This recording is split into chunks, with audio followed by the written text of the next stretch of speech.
Hey garden friends, welcome on back. This is the third week of July in the Secret Cottage garden. Come and see what has changed, what's blooming, what's not, and it's already changed a lot since I did this video. So come on back. So let's get rolling on our Secret Cottage garden tour. So if you are new here, I've been doing these weekly garden tours to share with you how someone as busy as I, who does not have a lot of time to spend in the garden, can have a beautiful garden. You will note it's not perfect. I don't aim for perfect.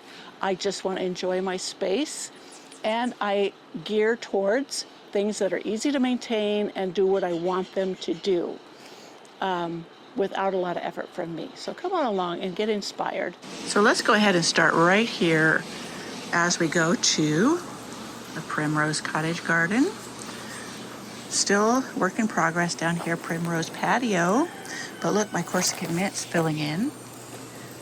This hummingbird fountain is beloved by the hummingbirds. They come and flit down in it all the time. I need to fill it up more, makes it taller for them. This is Aronium, pretty sure. It's called Heron's Bill, and it's related to hardy geraniums, but look at just how it flowers. It blooms like this all summer long. And then the pink one's there. These boxwoods, this is mountain boxwood, and they grow tall and what have you. I had given it a really bad haircut, and now I need to reshape it. Reshape them. Yeah, in here, I was thinking of putting the new phlox I bought in here. I thought it would be really pretty filled in with this rose. I need to prune back that rose. And look at this. Isn't that amazing? These are so popular. The black-eyed Susans, just love them.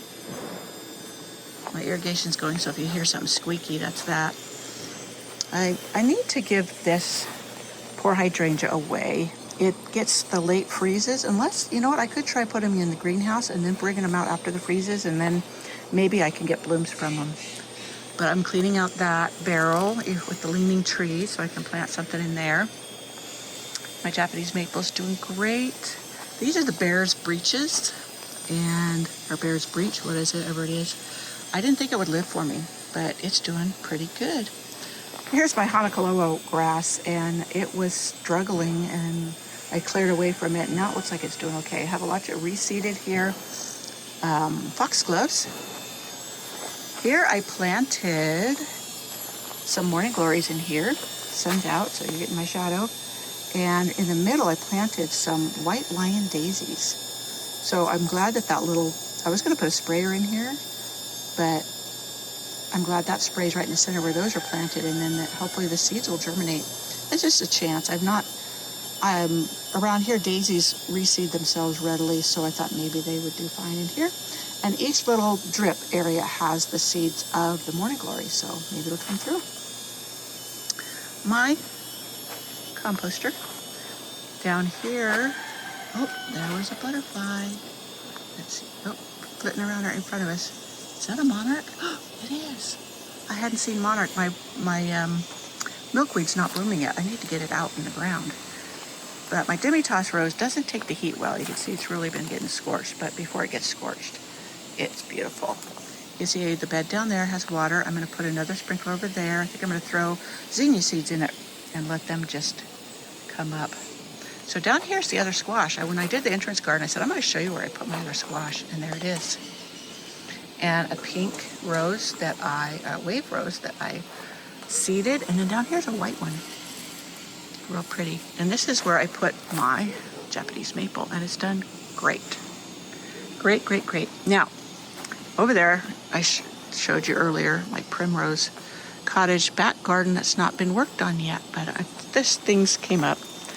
Now you can see down here, that big cavity there from where tree roots rotted away.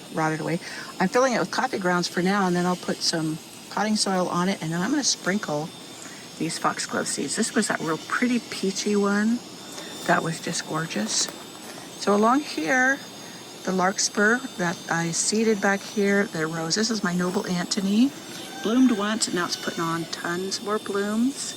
The Monarda, I did purple rooster and the regular red here. The bench kind of holds it up like a support, which works for me. And a hardy geranium. Roseanne. The rose is climbing its trellis just beautifully. I try to come in here and train it up on it often. So let's head on over to the Secret Cottage garden on this warm day. It's supposed to be 100 degrees again today. This is my Joann's Perpetual Pink rose. It has the most beautiful blossoms. This one's about done, but it'll put on that more. That's why it's called Perpetual, for perpetual blooms. This is that Martha Washington geranium I dug up out of the raised bed that I had dumped, thought it was dead, and it started growing. So it just needed fresh potting soil. So try, if you think something's died, try repotting the root with fresh potting soil. You might be surprised. So the shade garden. Now I probably am going to cut off the blooms. I'm not a fan of the blooms of the hostas. I went for the foliage color, not the blooms. Look at this. I love that sedum. Love it. I've been trying to get out here and weed between the flagstone. And then look at this galaxy grass. I always want to say glass. I have no idea why. There's the blue star creeper that's really filling in. It likes part shade, or at least part shade. And this is a real shady area. But you see how this gets morning sun and then it gets afternoon shade. So beautiful. Here's my Coco Loco roses. I need to put these in a big container and or get them in the ground in cages, because I think they'll do better than in this shallow tub. But who knows, maybe I just need to feed them more and take out the competition. This has not done well. I don't know if it has a mite. Sometimes that has a mite, though that one's blooming down there pretty, but these ones didn't. Cut it back and see. So you see I've got a little bit of the pathway weeded. And look down here. This sedum, for some reason, started dying back. I do not know why. Maybe because I get gophers in here too. Maybe they have been eaten on the roots. I don't know. But it's pretty hardy, and it'll probably fill back in just fine. So yeah, this is my Sharifa Asma rose, and it usually stops blooming when it gets hot and then reblooms again when it cools down in fall. So it just might be a rose that doesn't care for the heat. You see the petunias are finally taking over for the pansies in this circle garden. And yeah, the pansies, the heavy heat they have not liked it. So of course that's why the petunias are there to take back over. This poppy has just been great. It hasn't leaned or created any issues, and I've been deadheading it so it keeps reblooming.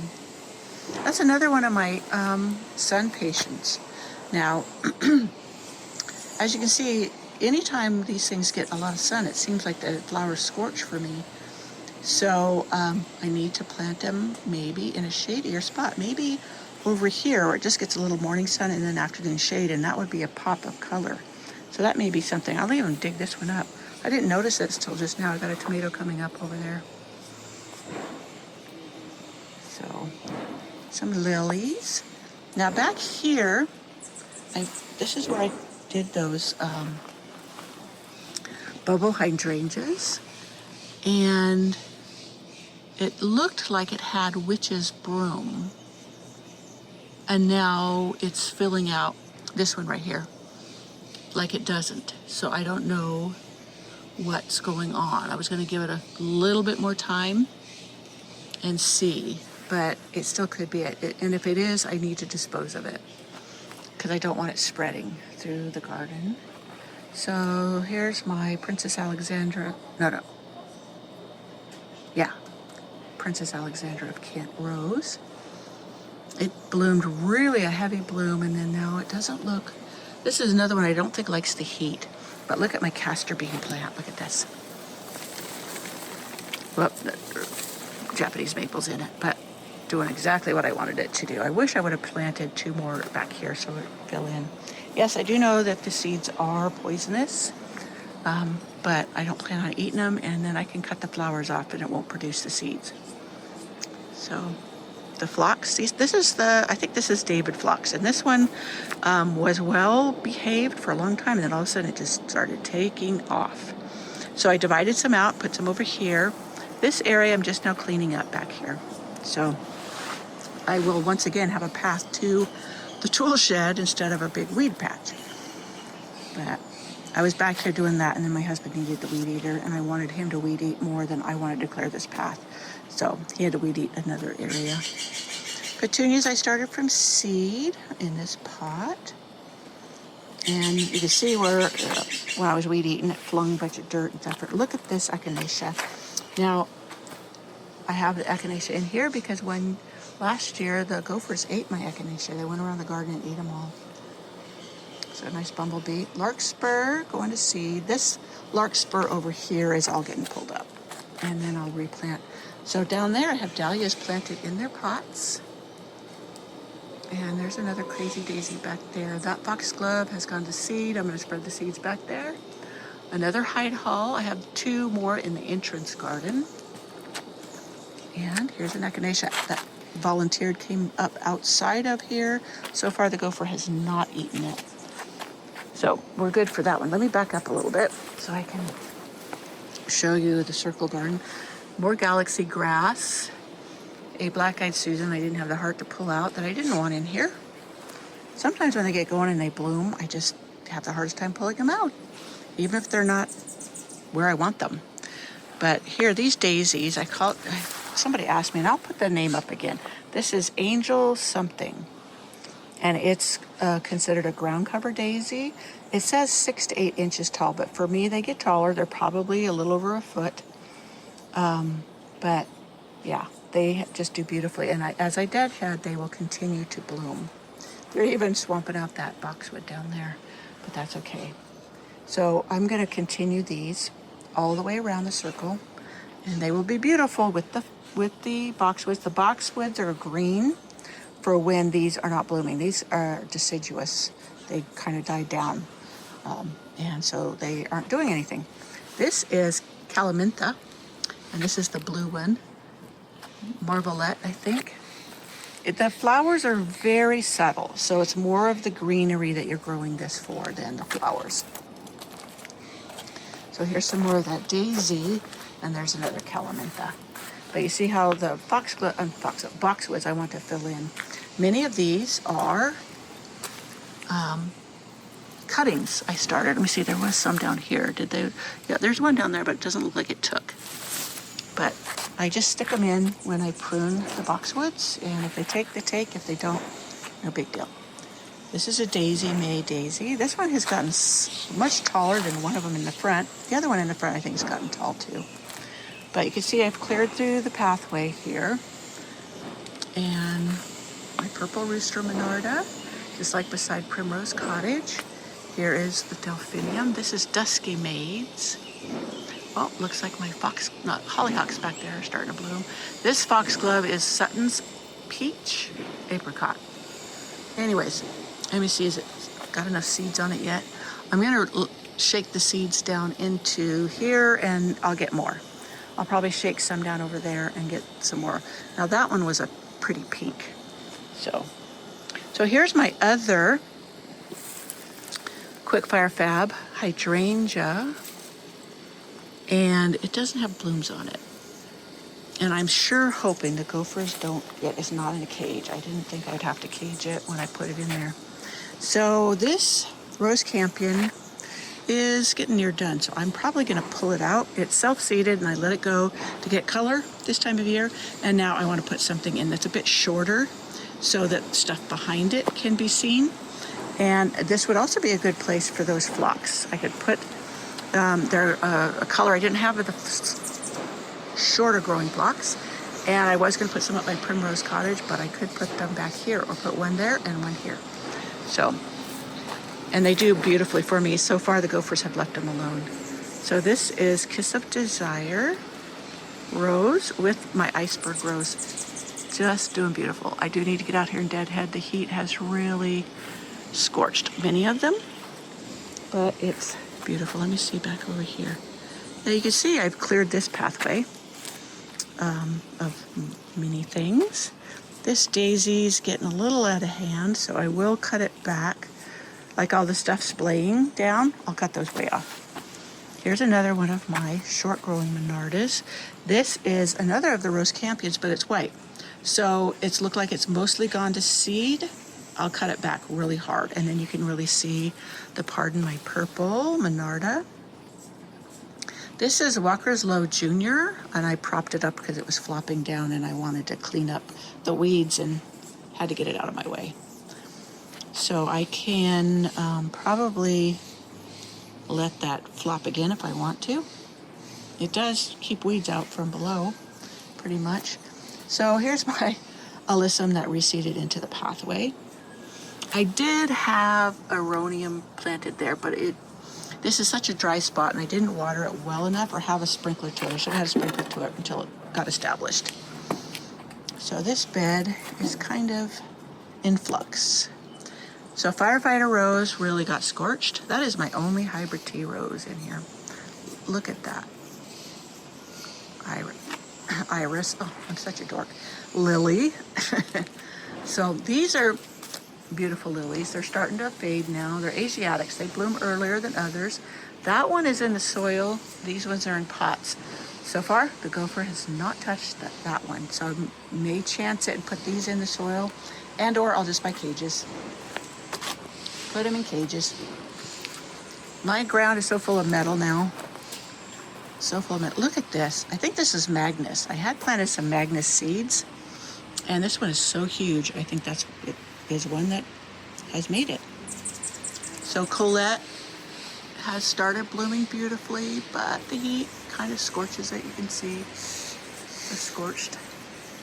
And I planted up this container. This gets a lot of shade. So the ivy geranium, I don't know what in the world that stupid thing is.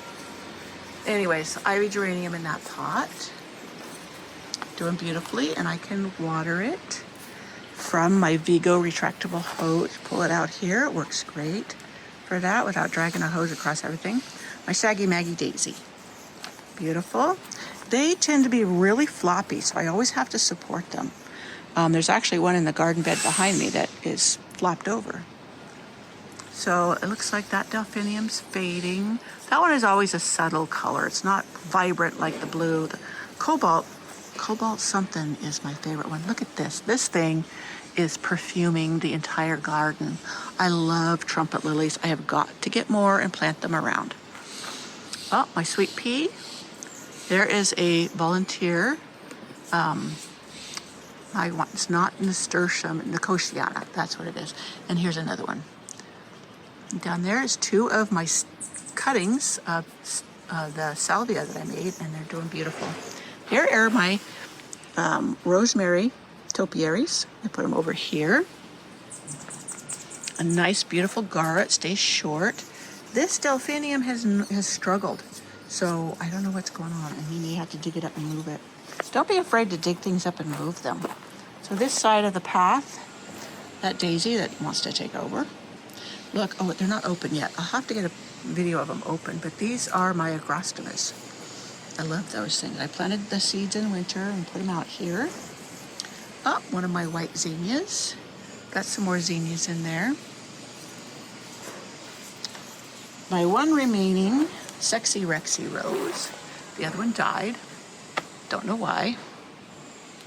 And I thought this Japanese maple was getting scorched. It's not. It's just changing colors.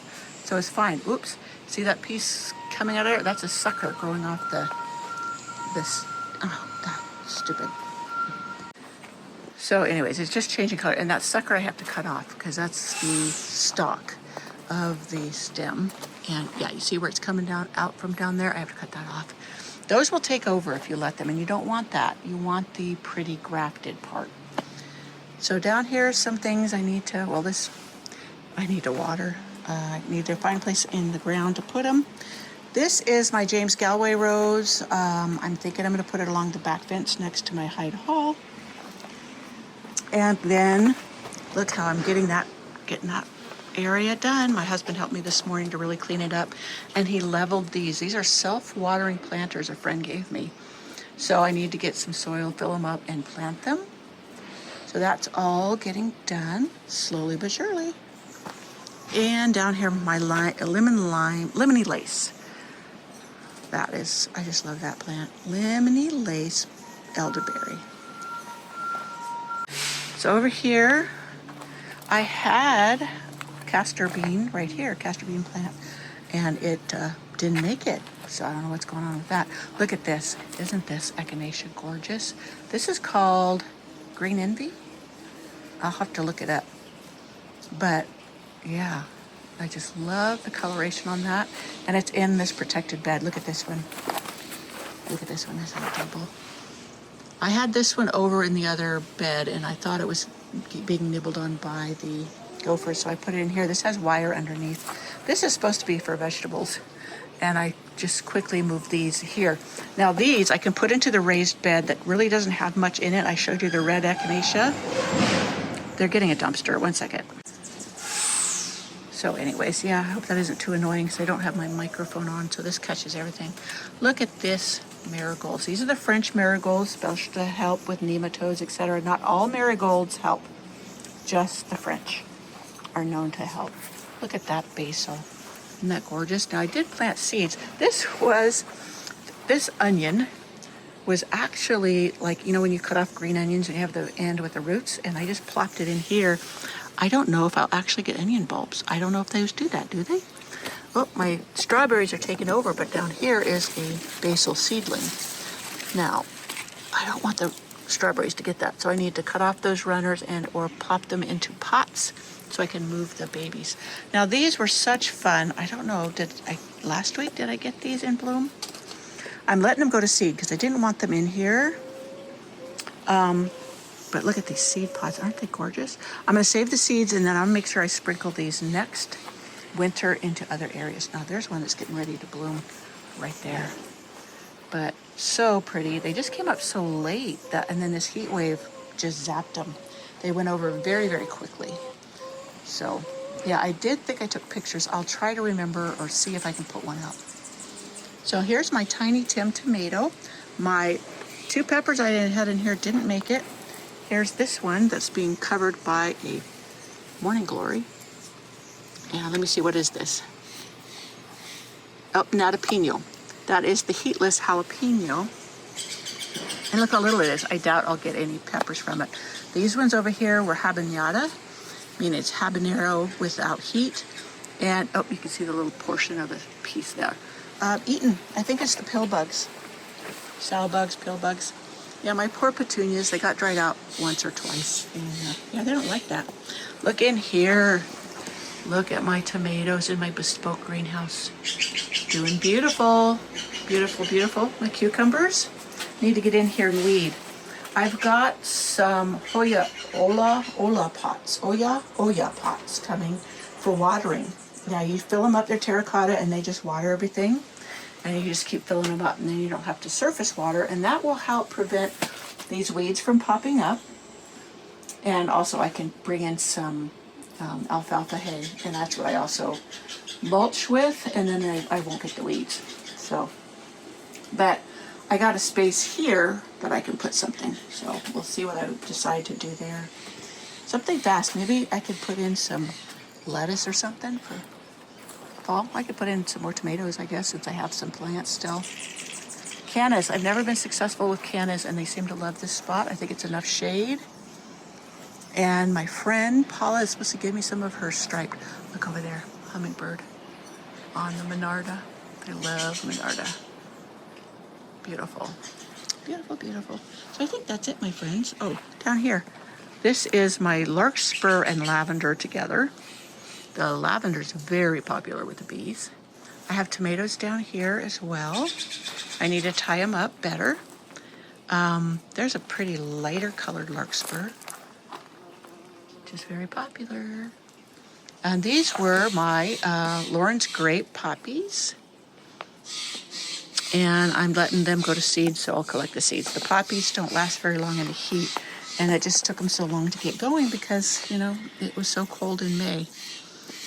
So, yeah. This is my early girl tomato. Look at down there and actually getting red. I usually don't get tomatoes till August, so I'm thrilled. This is the start of the third week of July. And here's some cherry tomatoes. That one was supposed to be purple. It doesn't look purple to me. Does it look purple to you? Maybe it turns purple. So we'll see. Okay, my friends, that is it for the Secret Cottage Garden this third week of July. And I will have more on the greenhouse garden later. It's going to be fun. I'm having fun with it. So, oh, also I didn't show you. It's kind of obscured, but I put a rose in this box planter, and I'm going to have it climb up this. I do think I have a portion of a video doing it, and I'm going to finish up the video by putting up a trellis for it to climb right there. So, yeah, my Kiss Me Kate rose is doing beautiful. I just now deadheaded it really well, and it's got more growth. But yeah, this is going to be a fun garden. My husband just brought in the gravel. Doesn't clean it up, just putting in the gravel so much. We have to gravel that area right there, re-gravel it. And so let's get a overview. I love the overview because I can really look back and see. Got the sun coming over, blue jay looking to get some food. So, as I said, beginning of the third week of July. This is actually July 12th, I do believe, just so I know. Yeah, the 12th. July 12th. And everything's doing beautiful. Love it. So, plans. I think I'm going to, of course, get more lilies, especially the trumpet lilies for the scent. This garden just is so scented even by the one. That is got a lot of yellow and stuff in it. I need to prop it up or stake it up. But yeah, it might be good to put more like back there and even back there. So, because lilies, those like they start like in July. And I love the scent. I love a scented garden. Yes, the gophers do eat them, but I can plant them in cages, so. That, my friends, is the Secret Cottage Garden, and here is my summer container we did together. This has been so fantastic, and I love it with the blue, and it has just bloomed and bloomed and bloomed. You see how everything's kind of leaning this way? I just keep turning the tub, and what it's doing is leaning towards the sun, because that's the way, the direction of the sun. As you can see, the sun's over there. So, there you have it. Don't just love. This is one of those, this is Summer Crush, and that's one of the reblooming hydrangeas. This is a big leaf hydrangea, but it's like the Endless Summer series. And I got these on the bargain rack at Lowe's too. And they were very sad looking, and I think I paid $7 each. But they have been a delight. That one's blooming, and that one's getting ready to bloom. So, just beautiful. Well, thank you for coming along on my Secret Cottage tour for the third week of July. And, of course, work's going on. You see mulch over there. I'm still working. But that's fun. My garden's never done. It's just my fun place to play. Well, I hope you enjoyed that tour and all that's going on. You know, since I did that video, it has changed dramatically. I have taken out several plants that were too big for the space, and I just went in one morning. The mornings are super cool. I love getting out here in the morning, early morning. The birds are everywhere. The hummingbirds are flitting around me. You've probably seen some in some of my videos. I also share where they get into the fountains, and it's really enjoyable to watch, very relaxing. But my goal here has always been to show that you don't have to have a perfect garden. Ignore that blue jay. Perfect garden that is manicured, just, you know, not a mess, to enjoy it. I enjoy my garden thoroughly. I enjoy working in it. It's all about the plants. So if you want a space to enjoy, let go of perfection, you will see hoses on the ground. You will see garden debris where I've been pulling stuff out. My garden, I go out and work in it for relaxation, and we still enjoy it. So my goal here is to inspire you to keep it real and just enjoy your garden. All right, I'll see you in my next video. Bye.